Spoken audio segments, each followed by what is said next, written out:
नमस्कार। मैं डॉक्टर अतुल मिश्रा। आज हम बातचीत करने जा रहे हैं कि जीवन में वो कौन सी चीज़ें हैं जो हमें सुरक्षा प्रदान करती हैं और अवचेतन रूप से हमें खुश रखने का प्रयास करती हैं। अक्सर एक लाइन सुनी होगी आपने, घर की मुर्गी दाल बराबर। आसपास हमारा उन चीज़ों पर ध्यान नहीं जाता है जो चीज़ें वास्तव में हमारे खुशी का आधार हैं। उसी में आते हैं हमारे कजन्स।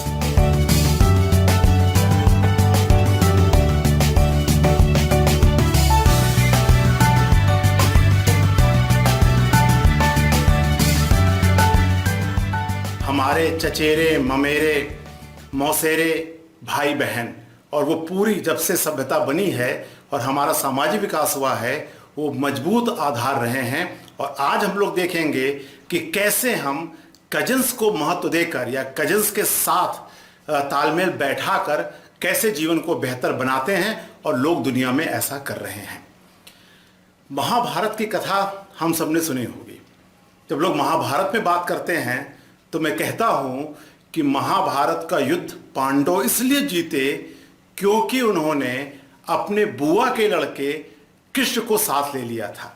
क्योंकि उन कजन्स, बुआ के लड़के और पांडवों में आपस में मजबूत गठबंधन था, इसलिए पांडव युद्ध को जीत सके।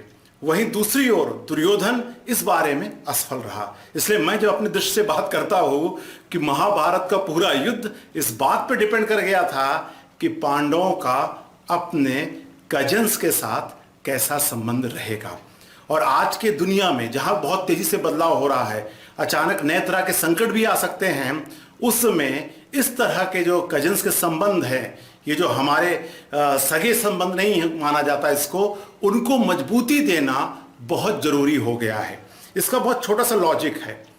सगे भाई, महाभारत बना, रामायण बना, बहुत सारे सगे भाइयों की बात होती है, इसलिए मैं उससे बात नहीं कर रहा हूँ।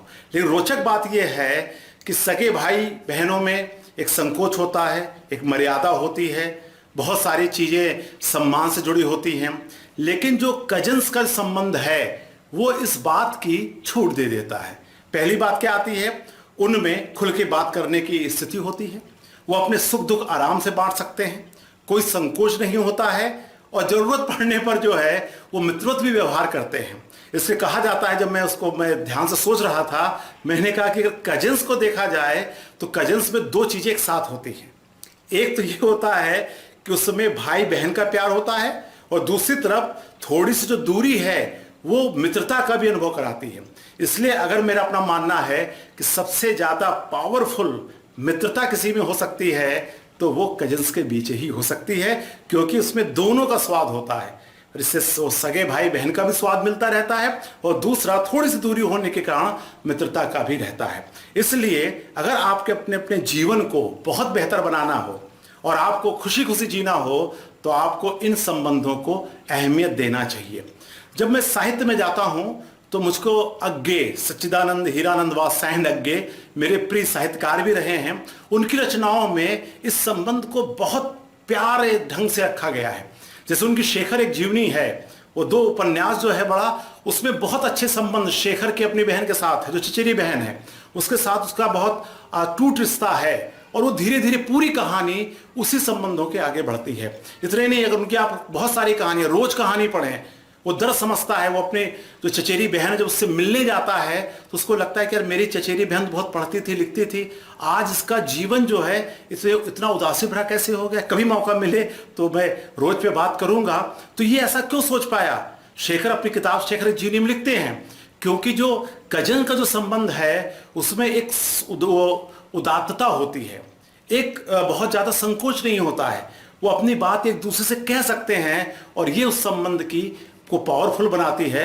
और अगे नहीं, बहुत सारे ऐसे राइटर्स में आपको मिलते हैं। फिल्मों में आप बहुत सारे देखेंगे किस तरह के संबंधों बहुत फोकस किया गया है। अगर दूर ना जाए तो अभी जो दंगल फिल्म आई थी, और दंगल फिल्म में कजन का जो रिश्ता है, कैसे सुख दुख साथ साथ रहते हैं, तो उसको बहुत अच्छे ढंग से दिखाया गया है। और कहा जाता है कि वास्तविक जीवन में भी और जो पहलवान का परिवार है, जो आपस में जो उनका तालमेल है, उस तालमेल के बदौलत वो इतनी ऊंचाइयों तक जा रहे हैं।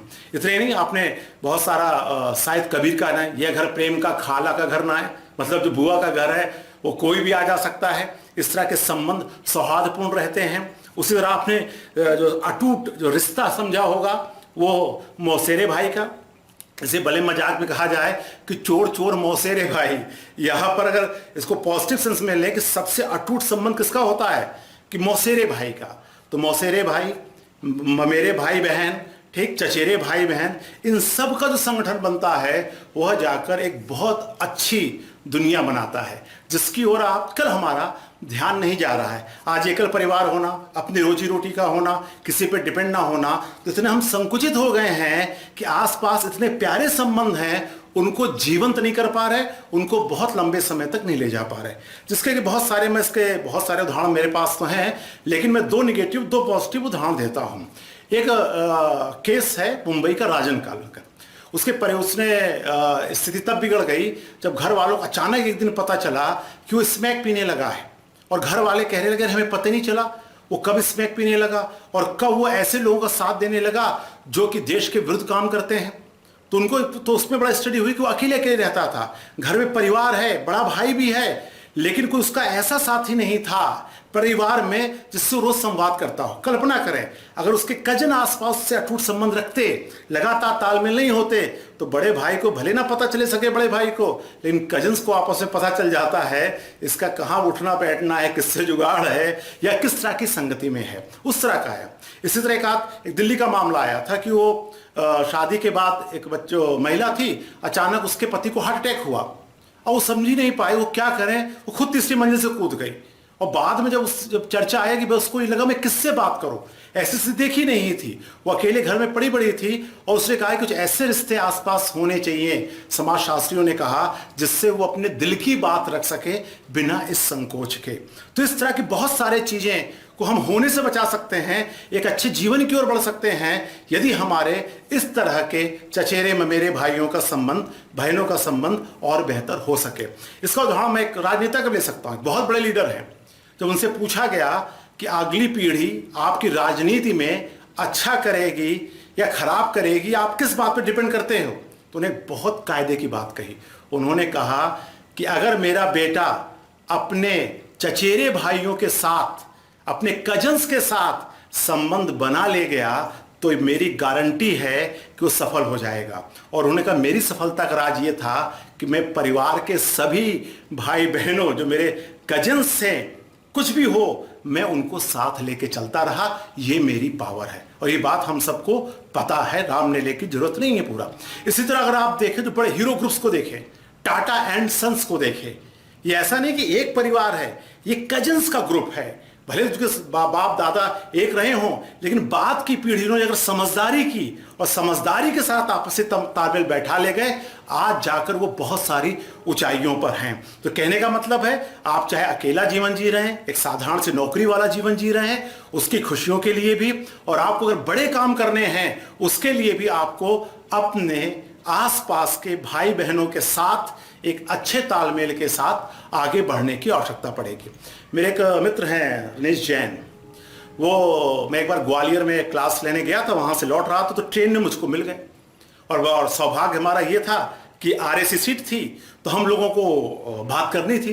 तो मैंने पूछा कि यहाँ पर क्यों आए हुए हैं। उन्होंने कहा कि यहाँ मेरे बड़े भाई और बहन रहते हैं, उनके बच्चे हैं, मैं अपने बच्चों को उनके बच्चों के साथ मिलवाने लाता हूँ, मैं चाहता हूँ 15-20 दिन ये लोग साथ साथ रहें। तो मैंने कहा क्यों, टाइम नहीं जाता? उन्होंने कहा देखिए भाई साहब, अगर हम अपने बच्चों के अकाउंट में चाहे जितना पैसा जमा कर दें, लेकिन अगर इनका आपस में, कजन्स का आपस में बचपन से अच्छा संबंध होगा तो एक दूसरे को बचा भी लेंगे, संकट पड़ने पे एक दूसरे की मदद भी करेंगे। और ये संबंध, और आज की दुनिया में कौन किससे मिल रहा है, क्या कर रहा है, ये हमारे कंट्रोल में नहीं है। इसलिए एक ही रास्ता है कि इनको आपस में, क्या अननोन पर्सन से इनकी दोस्ती होगी, उसका नेचर कैसा है, उसका व्यवहार क्या है, इससे अच्छा है कि भाई कजन ही आपस में मिलकर एक अच्छे संगठन के तौर पर काम कर सके। तो वो बहुत दूरदृष्टि वाले हैं और यही दृष्टि हमें अपनानी होगी। हमें अभी लग रहा है कि हमने बैंक में पैसा जमा कर लिया, हम अच्छा कर लेंगे। मैंने इसके पहले वीडियो लेक्चर, बहुत अच्छा लेक्चर भी जो मेरे अनुसार रहा है और सबसे ज़्यादा वो देखा भी जा रहा है, सुखमय जीवन का आधार, रिलेशन और क्रिएशन, पहले पार्ट में मैंने बहुत विस्तार से चर्चा किया है कि कैसे रिलेशन को मजबूत रखकर हम सुखमय जीवन जी सकते हैं। यहां मैं उस पूरी बातों को यहां रिपीट नहीं कर रहा हूं, आप उस सुखमय जीवन के पार्ट फर्स्ट और सेकंड देख लेंगे। उससे बहुत अच्छी तरह से मैंने बताया है कि कैसे बिना लाभ हानि के, बिना आप दिखावा किए हुए आपको अपने नजदीकी संबंध को बहुत जीवंत बना के रखना पड़ेगा। और हमसे गलती क्या होती है कि हम, अगर हमारा कोई मतभेद भी है, मान लो भाइयों का आपस में मतभेद है, तो उनको बच्चों तक नहीं ले जाना चाहिए। अपने चाचा की बुराई या अपने बहन की बुराई वो बच्चों तक नहीं जाने। हमसे गलती क्या होती है, हमारे कुछ मतभेद भी बच्चों तक चले जाते हैं और बच्चों में एक तरह से हीन भावना आती है, बच्चों में प्रतिद्वंदिता आती है, तो उनके आपस में संबंध सहज नहीं बन पाते हैं। और अगर आपके कोई मतभेद हो भी तो बच्चों पे ना ले जाएं, उनको मिलने दें, जुलने दें। आपसी संबंध, आपसी मतभेद आप अलग से भुला सकते हैं। इसका परिणाम क्या होगा कि धीरे धीरे हम सब एक साथ मिलकर परिवार के लोग बड़ी ऊंचाइयों तक जा सकते हैं। मेरा ये मानना है कि हमें लगता है कि सबकी रोजी रोटी अलग होती है, सब अलग अलग कमाते खाते रहते हैं, अलग रहते हैं, लेकिन फिर भी जीवन की जो रोचकता है वो रिलेशन में भी है। यदि आपने अपने बच्चों जो आपके आसपास है, उनके कजन्स के साथ मजबूत संबंध नहीं बनने दिए, तो आप अपने बच्चे के सबसे बड़े दुश्मन हो जाते हैं। क्यों हो जाते हैं? क्योंकि एक बहुत खूबसूरत एहसास, बहुत प्यारा रिश्ता जिसमें वो बहुत अच्छा महसूस कर सकता था, आपने उससे वंचित कर दिया। और मैं कहता हूं कि जो रिलेशंस हैं, जो खुशी है, दो सगे भाइयों या मान लो दो परिवार के 4-5 लोगों का जो आनंद है, मैंने अपने उस लेक्चर में बताया था, और वो संख्या कुछ आगे बढ़ जा रही है, तो आप ये महसूस कर सकते हैं कि आपके खुशी का स्तर भी बढ़ जाता है। इसलिए कहा जाता है, चिंता की कोई बात नहीं, जब जागो तब सवेरा। आज ही जाग जाइए। आप अपनी सूची बना सकते हैं कि हमारे कजन कहाँ कहाँ हैं, क्या कर रहे हैं, उनसे आप बातचीत कर सकते हैं। और कम से कम ये तो कर सकते हैं कि याद करें कि वो हमारे मौसी का लड़का है, लड़की है, वो मेरे बुआ की लड़की है, वो मेरे चाचा की बच्ची है। तो इस तरह के संबंधों को एक बार रिवाइज कीजिए। देखने में ऐसा नहीं है कि बहुत ही दूर के संबंध है। एक मुझे रोचक याद आता है कि एक मेरे मित्र प्रोफेसर है, उनके पास मैं गया और मामला ये था कि तो मैंने उनसे कहा कि मेरी समस्या, उनका समस्या कि मेरे जो भाभी हैं, उनकी जो बहन है, उनका जो बेटा है, उसका एक मामला है।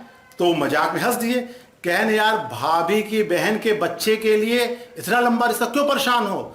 मैंने कहा भाई साहब आप गलत जोड़ रहे हैं, वो मेरे भतीजे का मौसेरा भाई है। कितना नजदीकी रिश्ता हो गया, भतीजे का मौसेरा भाई। और जैसे उन्होंने मौसेरा भाई सुना, उन्होंने कहा हाँ यार बहुत नजदीकी मामला है। तो ये संबंध बहुत ही महत्वपूर्ण है, नजदीकी हैं। और देखिए फिर जीवन के आनंद में आप थोड़ी थोड़ी, अगर आप पावरफुल हैं तो उनकी मदद कीजिए अपने कजन्स की, अगर वो पावरफुल हैं तो उनके साथ तालमेल बैठाइए। और इसी में जीवन की सच्चाई है, इसी में जीवन की खुशी है।